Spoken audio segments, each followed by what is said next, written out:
फिर क्या, जो खवातीन आई थी वो भाभी की बहन के बारे में पूछने लगी।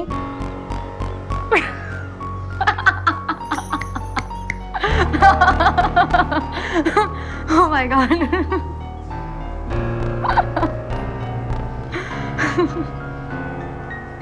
परवीन बहन, तुम्हारी अमानत हमारे पास है, जब जी चाहे ले जाओ। माँ बाप के दिल तो वैसे भी ढलती शाम की छाया जैसे होते हैं। जहां इंतजार होता है शाम होने का, वहां खौफ होता है दिन के छुप जाने का।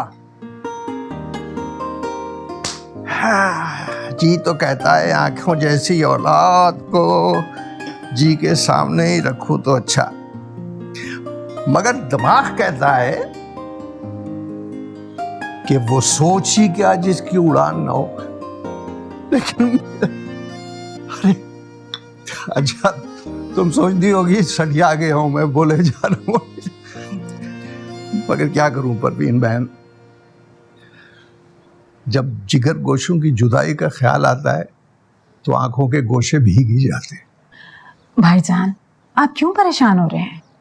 बेटियां अपने घरों में खुश हों, आबाद हों।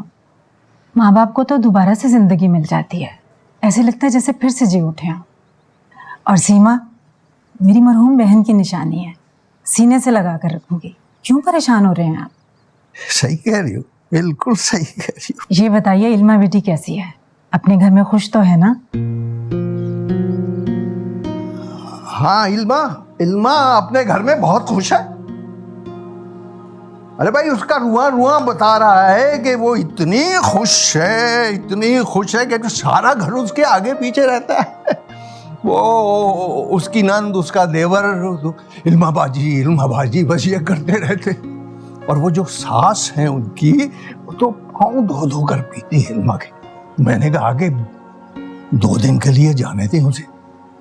कहने लगी कि भाई साहब इल्मा चली गई तो हमारे पास क्या बचेगा। लो बना, ये कोई कहने की बात है। ये तो अच्छी बात है। चलिए, अल्लाह ताला उसे अपने घर में खुश रखे। मगर बच्ची को देखे बगैर रहा भी तो नहीं जाता ना। कल जाऊंगा, कहूंगा 2 दिन के लिए जाने दे, खाला से मिल लेगी अब। ये भी ठीक है। लो,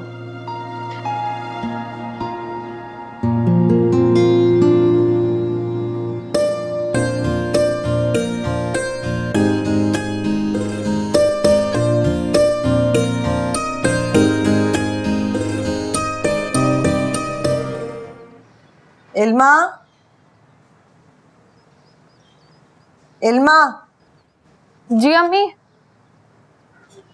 जी। चाय नहीं बनी अभी तक? वो बन गई है, बस वो निकाल ही रही थी। रहने दो। वो मैं फिर शावर ले लूं? क्यों? कपड़े गंदे हो गए थे अम्मी, मैं सोचा चेंज कर लूं। दावत में जाना है? अब नहीं। देखो बीबी, शरीफ घरानों के तौर तरीके दस्तूर कुछ और होते हैं। तुम्हें तो सजने संवरने से ही फुर्सत नहीं है।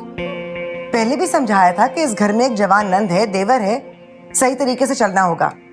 मियाँ को रिझाने के बहुत सारे तरीके होते हैं। भाई, उसका घर संभालो, उसकी माँ की खिदमत करो, किचन को देखो। इस तरह से तुम मियाँ कहीं नहीं, पूरे घर वालों का दिल जीत लोगी। वैसे भी शौहर के दिल का रास्ता मैदे से होकर गुजरता है। ये बनाव सिंगार कर लेने से कोई पैरों में बेड़ियां नहीं पड़ जाती। ऐसे चेहरे तो वो हर चौराहे पर छोड़कर आते हैं। अस्सलाम वालेकुम अम्मी। वालेकुम अस्सलाम, जीते रहो। क्या हुआ इल्मा, तुम्हारी तबीयत तो ठीक है ना? क्यों, क्या हुआ है? भरी चंगी तो है ये। तुम ये हकीम क्या से होकर आ रहे हो? नहीं, वो उसका चेहरा उतरा हुआ, इस वजह से पूछ रहा था। वाह बेटा, इतने सालों में माँ का चेहरा तो कभी नजर नहीं आया। जाओ कपड़े बदलो और आके मेरे पास बैठो। तरस गई तुमसे बात करने के लिए। जब से शादी हुई है बीवी के चौंचों में लगे हुए हो तुम। आजकल की औलादी ऐसी है, कितनी भी कुर्बानियां दे लो यही सिला मिलता है।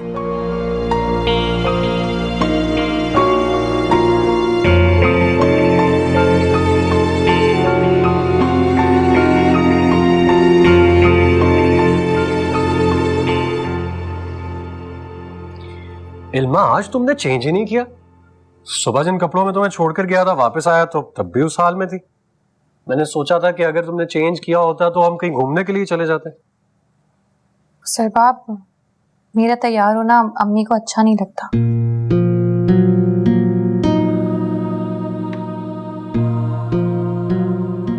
चलो कोई बात नहीं, तुम वैसे भी जिस हाल में भी रहती हो, जो लिबास भी पहनती हो, हमेशा बहुत अच्छी लगती है। वो सीमा का फोन आया था, खाला जान आई हुई है तारीख तय करने, साजिद भी साथ है। क्या ये मुमकिन है कि मैं कल बाबा की तरफ चली जाऊं? हाँ हाँ बिल्कुल, मैं अम्मी से बात कर लूंगा और कल ऑफिस जाते हुए तुम्हें पहले ड्रॉप कर दूंगा। नहीं, आपको बहुत दूर पड़ेगा। बाबा कह रहे थे कि वो मुझे खुद आके पिक कर लेंगे। बस आप अगर अम्मी से इजाजत ले लें तो। माँ तुम बिला वजह टेंशन ले रही हो, मैं अम्मी से बात कर लूंगा, डोंट वरी। Thank you.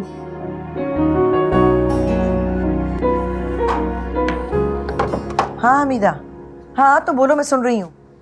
कल शाम को आएंगे? कौन लोग हैं और लड़का क्या करता है? हमीदा, एक बात कह दे रही हूँ, पिछली मर्तबा वाली कहानी नहीं दोहराई जाएगी। अरे बहू का बंदोबस्त मैं कर लूंगी खुद, तुम फिक्र ना करो। क्या बातें बना रही हो? पहले कभी चाय पानी नहीं किया हमने?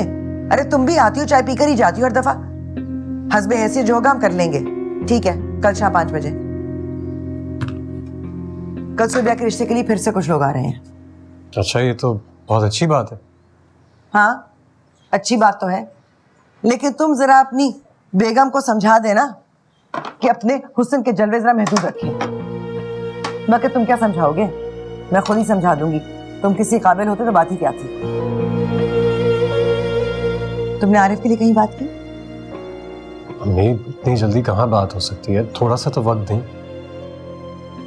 उसके लिए कुछ करो सरबाब, मैं उसकी तरफ से बहुत परेशान हूँ। उसकी इस बेवजह की फरागत का बंदोबस्त करो। जी।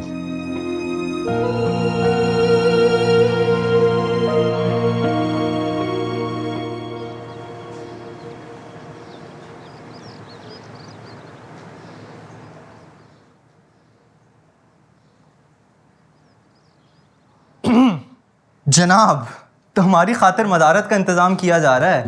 जी नहीं, मुंह धो रखी है। ये तो अपिया के आने की खुशी में। अच्छा वाकई? और अगर अपिया ना आई तो फिर ये इतने सारे कबाब कौन खाएगा? क्यों नहीं आएंगी, जरूर आएंगी। बाबा उन्हें खुद लेने गए। वैसे अगर आपका ज्यादा दिल चाह रहा है तो आप एक आधा कबाब ट्राई कर सकते हैं। साफ कहिए ना कि अगर हमने आपकी तारीफ ना की तो आपको सारी रात नींद नहीं आएगी। सुना है कुछ फहमी का इलाज हकीम लुकमान के पास भी नहीं था। जी बिल्कुल, दरअसल इस बीमारी का नाम इश्क है। इसका इलाज हकीम लुकमान के पास भी नहीं था। वैसे दरपर्दा कहना क्या चाह रही हैं आप? फिलहाल तो अभी आप बाहर तशरीफ ले जाएं, बाबा भी आते ही होंगे। अच्छा वाकई?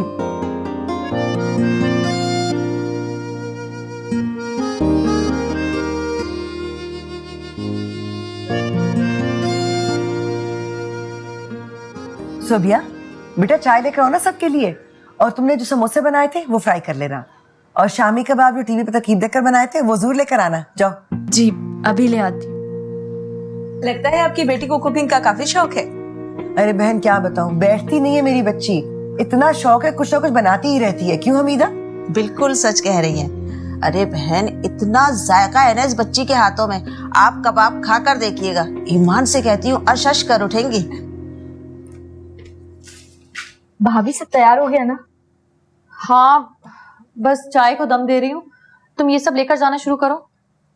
नहीं नहीं अभी नहीं, जल्दी नहीं, वरना वो लोग समझेंगे मेरे हाथ में कोई जादू की छड़ी है जो इतनी जल्दी सब कुछ तैयार हो गया। अब तैयार हुई भी कहीं जा रही है? हाँ, बस बाबा लेने आएंगे।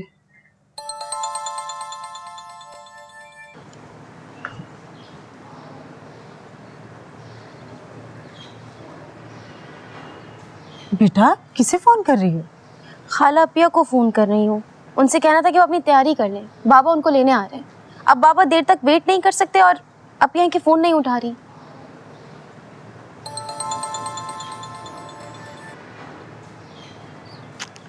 देखें,